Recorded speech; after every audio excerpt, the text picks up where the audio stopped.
왜 내 집은 편입이 되지 않았냐. 보셔서 아시다시피 발표 후에 건설단체 총연합회 쪽에서도 환영 성명을 발표하는 등 민간 쪽에서도 상당한 호응을 많이 보여왔습니다. 그리고 주민들이나 지자체의 호응이 높다라는 점에서 좋은 분위기로 이어져 가고 있다고 생각을 합니다. 믿고 신뢰하면 이제 저렴한 양질의 주택 나오는 겁니까? 예, 충분히 나올 수 있다고 생각합니다. 자신감 넘치십니다. 아주. 좋습니다. 네, 반갑습니다. 여러분, 후레입니다. 오늘 특별한 손님을 모셨습니다. 국토교통부 주택정책과 최승현 사무관님과 함께 이야기 나눠보도록 하겠습니다. 반갑습니다. 반갑습니다. 네. 안녕하세요. 저는 국토교통부 주택정책과 최승현 사무관입니다.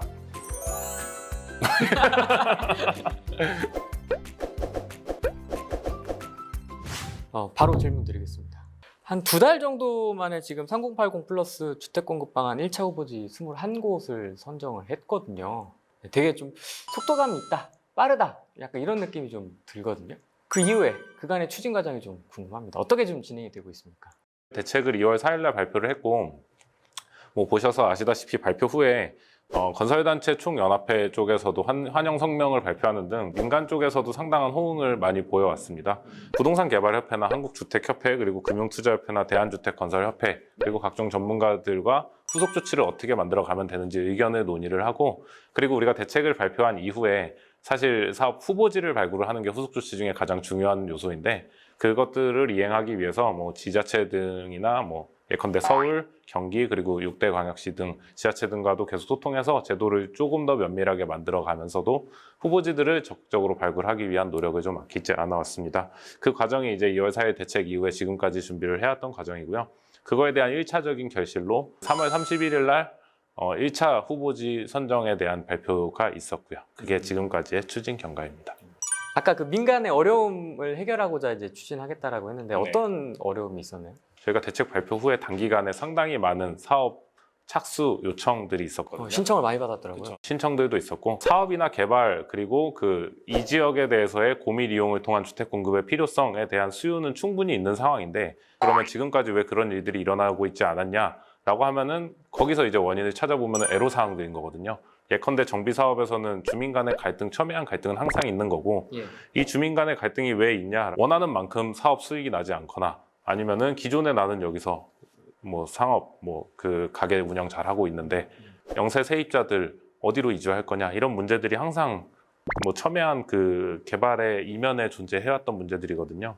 그런 것들에서 공공이 나서서 그런 문제들을 적극적으로 해결하는 거를 지원을 해주겠다라는 취지입니다. 민간에서 개발을 하던, 민간에서 공사를 하고 설계를 하고 나중에 이 사업 시행까지 전부 다 하는 거를 공공이 다 하겠다, 이제 민간에서는 손을 떼라, 이런 취지는 전혀 아니거든요. 일반화시키긴 어렵겠지만 거주하시는 분들이 사업에 대한 전문성이 상대적으로 낮은 상태로 기존에 개발을 하거나 아니면 건설하는 이런 체계상에서는 앞서 말씀드린 애로사항들을 해결하기가 쉽지 않습니다. 그 부분에서 공공이 필요한 부분의 시행을 지원을 해주겠다는 취지고, 그 결실이 이번에 1단계나마 후보지가 첫 번째로 발표가 되고, 그리고 주민들이나 지자체의 호응이 높다라는 점에서 아직까지는 좋은 분위기로 이어져 가고 있다고 생각을 합니다. 그냥 툭 던진 질문을 엄청 성실하게 답변을 잘 해주시는데 너무 두서가 없지 않나요? 좋습니다. 네, 그 중에서도 저희가 지금 후보지 지금 보니까 도심 공공주택 복합사업 유형을 먼저 지금 추진하고 있는 것 같아요. 이게 지금 먼저 발표가 됐는데 이유가 있습니까? 도심 공공주택 복합사업 같은 경우에는 기존에 없던 사업입니다. 기존에 없다라는 의미는 그 대상지들은 분명히 있는데 저밀 저이용되고 있어서 고밀 이용을 통해서 주택 공급에 활용될 부지들이 충분히 있는데 그 지역에 마땅한 사업 수단이 없어서 사업이 되고 있지 않던 지역이거든요.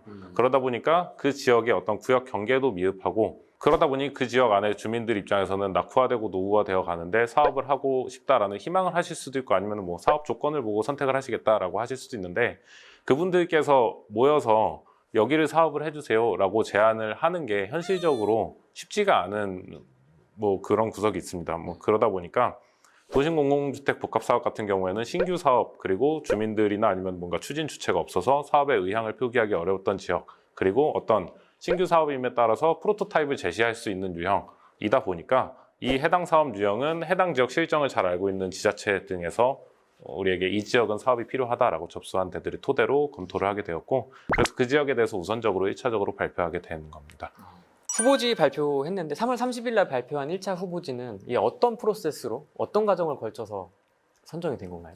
해당 이 대책의 내용들에 대해서 뭐 공급 유관 기관에 대해서 다양한 설명회와 그리고 실제 그 공급과 직접적인 연관이 있는 지방자치단체들 서울 25개구 그리고 인천, 경기 외에 뭐 기타 지방 5대 광역시들 포함해서 저희가 이 대책에 대해서 설명하고 필요한 지역의 사업지를 발굴해달라라는 협의를 계속적으로 다녔습니다. 물론 저희가 생각을 하고 있는 부지들도 있었고 아니면 지자체에서 그 지역의 실정에 맞게 개발이 필요하다라고 하는 지역들도 있었고요. 그래서 그런 의견 수렴 절차가 2월 초부터 시작해서 뭐 아직까지도 현재 진행형이고요.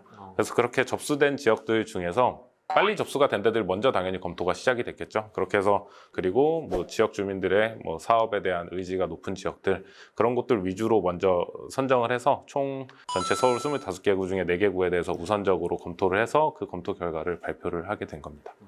그러면 이 노후도 체크는 어떤 기준으로 하십니까?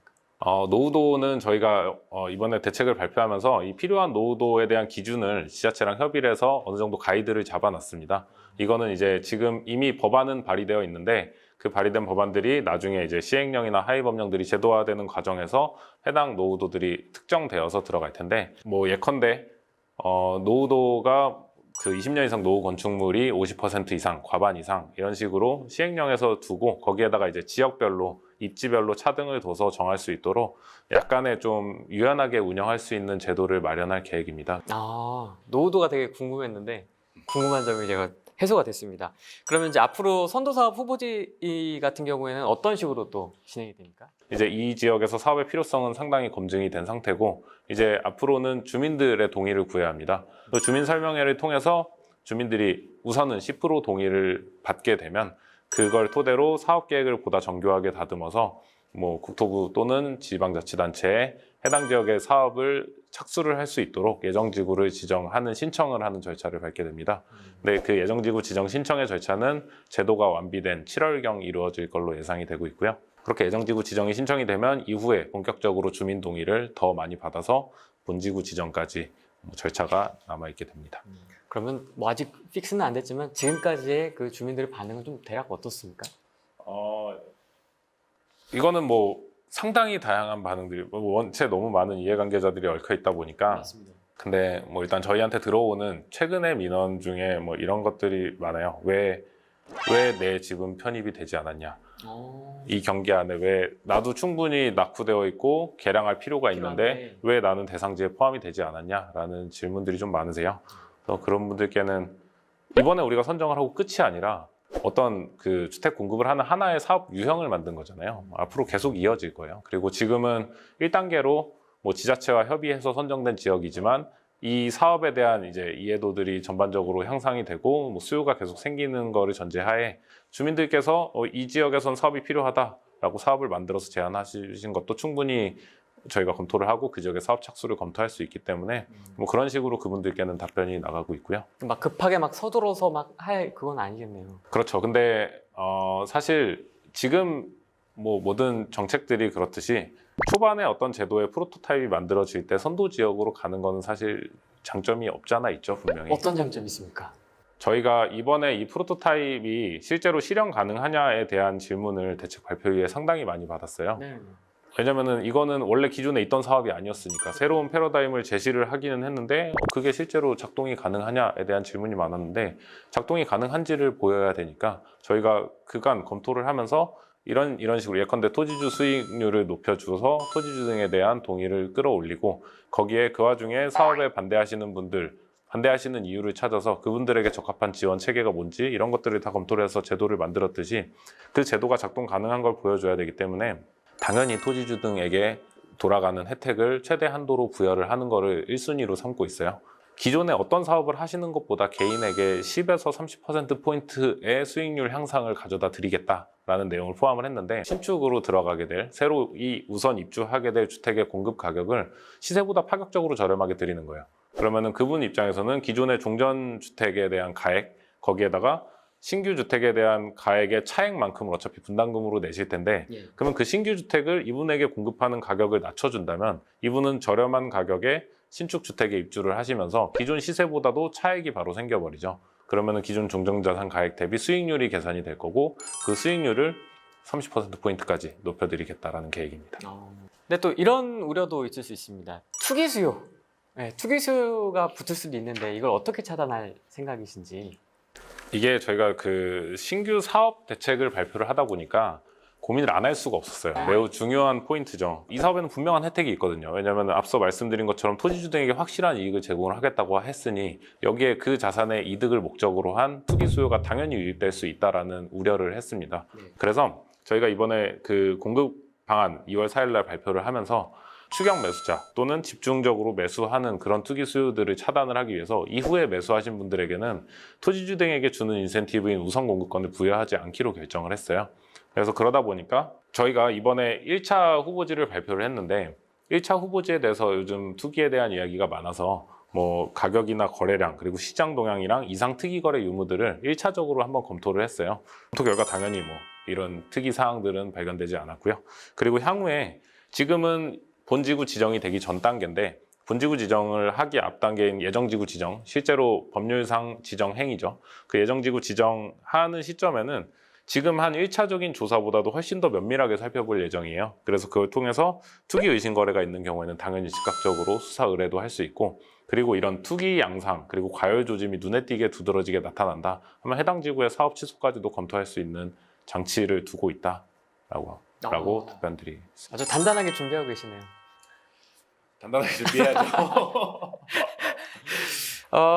지금 뭐 제가 준비해온 질문이 아닌데도 불구하고 지금 사무관님께서 엄청 답변을 가감없이 다 지금 솔직하게 해주고 계신 것 같아요. 예, 나중에 편집된 거를 보시고 네, 편집된 걸 보겠습니다.